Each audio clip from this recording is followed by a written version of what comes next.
পেশাগত নেতৃত্ব নির্ধারণ এবং বারের ভবিষ্যৎ দিকনির্দেশ ঠিক করতে অনুষ্ঠিত হচ্ছে হাইকোর্টের বার অ্যাসোসিয়েশনের নির্বাচনকে ঘিরে আইনজীবীদের মধ্যে উৎসাহ ও প্রত্যাশা স্পষ্টভাবে লক্ষ্য করা যাচ্ছে।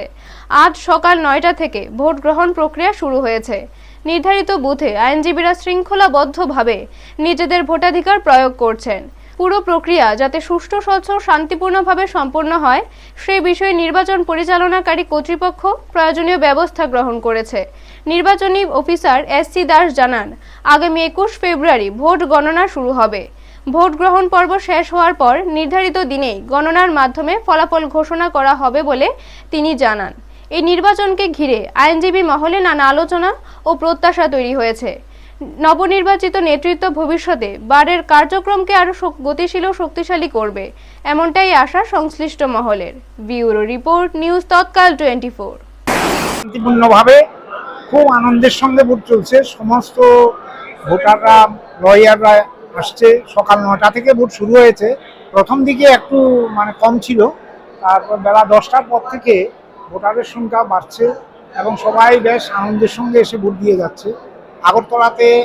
আগরতলার জন্য হাইকোর্ট প্রেমিসেসে আমরা 7টা বুথ করেছি। 7টা বুথে একসঙ্গে ভোট চলছে।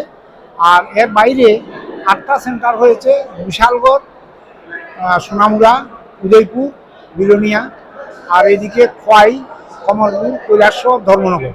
এই 8টা সেন্টারে একসঙ্গেই ভোট শুরু হয়েছে সব জায়গাতে। আমাদের রিটার্নিং অফিসার, পুলিং অফিসার এবং প্রত্যেক কেন্দ্রে আমাদের অবজারভার আছে। অবজারভার সেন্টারই দেওয়া হয়েছে।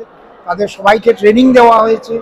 আমরা অ্যাওয়ারনেস করেছি সব ভোটারদের কীভাবে ভোট দিতে হবে, কারণ এটা প্রেফারেন্সিয়াল ভোট, এটা নর্মাল ভোটের মতো নয়।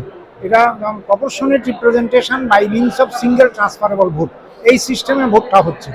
তো সুতরাং প্রত্যেকটা ভোটারকে তাদের চয়েস অনুযায়ী ভোট দিতে হবে এবং 11টা ভোট দিতে পারবে এক একজন ভোটার, কারণ 11 জন ক্যান্ডিডেটকে সিলেক্ট করতে হবে 14 জনের মধ্যে।